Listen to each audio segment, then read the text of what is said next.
Assalamu alaikum viewers and welcome back to my channel Study Law with Bushra.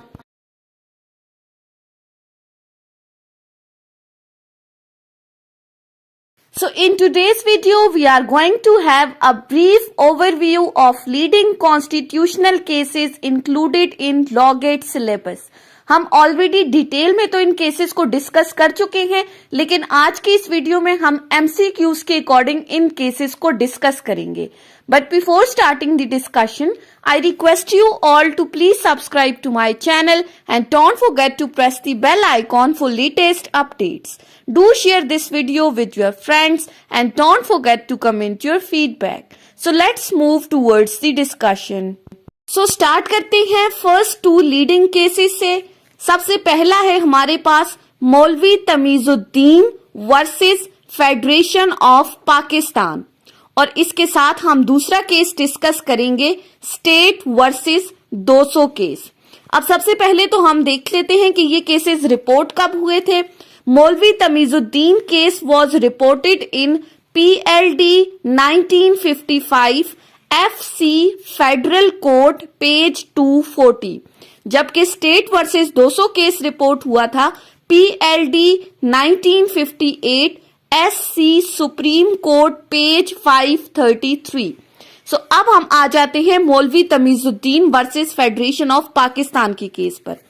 इसमें जो हमारे पास bench of जजेस था वो टोटल 5 जजेस थे. 5 मेंबर का बेंच था जिसको लीड कर रहे थे चीफ जस्टिस मोहम्मद मुनीर. अब ये चीजें लॉ गेट के हवाले से इंपॉर्टेंट है कि कितने जजेस का बेंच था, उसको लीड कौन कर रहा था, और इन 5 जजेस में से जो डाइसेंटिंग ओपिनियन था, यानी कि बाकियों से हटकर जो मुनाफी फैसला दिया था, वो किसने दिया था? जस्टिस कॉर्नेलियस ने. और इस केस में हुआ क्या था कि मौलवी तमीजुद्दीन जो कि कॉन्स्टिट्यूएंट असेंबली के प्रेसिडेंट थे, उनकी असेंबली को डिसॉल्व कर दिया गया था बाय दी प्रेसिडेंट गुलाम मोहम्मद, जिस पर मौलवी तमीजुद्दीन की तरफ से चीफ कोर्ट ऑफ सिंध में रिट फाइल की गई थी.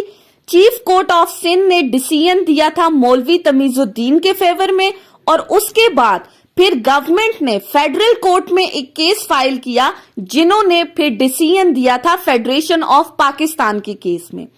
अब चीफ कोर्ट ऑफ सिंध में कौन कौन सी रिट्स फाइल की गई थी? Writ of quo warranto and writ of mandamus. उस वक्त गवर्नर जनरल कौन थे? गुलाम मोहम्मद. और जो केस का डिसीजन आया था वो कब आया था? 24 अक्टूबर 1954 को. सो लॉ गेट के लिए ये कुछ इंपॉर्टेंट पॉइंट्स इस MCQs आपने याद रखने हैं कि कितने जजेस का बेंच था, चीफ जस्टिस कौन थे, डाइसेंटिंग नोट किसका था, कौन कौन सी रिट्स फाइल की गई थी, किस कोर्ट में फाइल हुआ था, डिसीजन किसके फेवर में आया था, पहली कोर्ट ने किसके फेवर में दिया, फेडरल कोर्ट ने किसके फेवर में दिया, गवर्नर जनरल उस वक्त कौन थे, केस का डिसीजन किस स्टेट को आया. सो ये तमाम चीजें आपको पता होनी चाहिए तो आप इजीली पेपर को अटेम्प्ट कर सकते हो.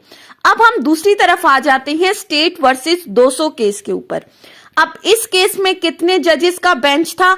4 मेंबर बेंच था, जिसमें चीफ जस्टिस वही हमारे पास मोहम्मद मुनीर थे. इस केस में भी डाइसेंटिंग नोट दिया गया था जस्टिस कॉर्नेलियस की तरफ से. सो मौलवी तमीजुद्दीन और स्टेट वर्सेस 200 केस में चीफ जस्टिस और डाइसेंटिंग नोट जिस जज की तरफ से दिया गया था वो बिल्कुल सेम है. सो आपके लिए याद रखना इजी हो जाएगा. अब स्टेट वर्सेस 200 केस में हुआ क्या था कि 200 ने लोरा लाई बलोचिस्तान के एक रेजिडेंट का कत्ल कर दिया था, जिसको फ्रंटियर क्राइम रेगुलेशन के सेक्शन 11 ऑफ FCR 1901 के अंडर डेथ पनिशमेंट सुनाई गई थी. उसके बाद 200 ने अपने इस केस को चैलेंज किया लाहौर हाई कोर्ट के अंदर और कहा कि 1956 का कॉन्स्टिट्यूशन तो इक्वालिटी के बारे में बात करता है, लेकिन FCR के अंदर तो कोई भी इक्वालिटी की बात नहीं है, लिहाजा इसको इनवैलिड डिक्लेयर किया जाए. लाहौर हाई कोर्ट ने इस FCR को इनवैलिड डिक्लेयर किया, जिसके बाद गवर्नमेंट इस मैटर को लेकर गई सुप्रीम कोर्ट में. सुप्रीम कोर्ट ने 2 वीक ऑफ अक्टूबर में इस केस की हियरिंग फिक्स की,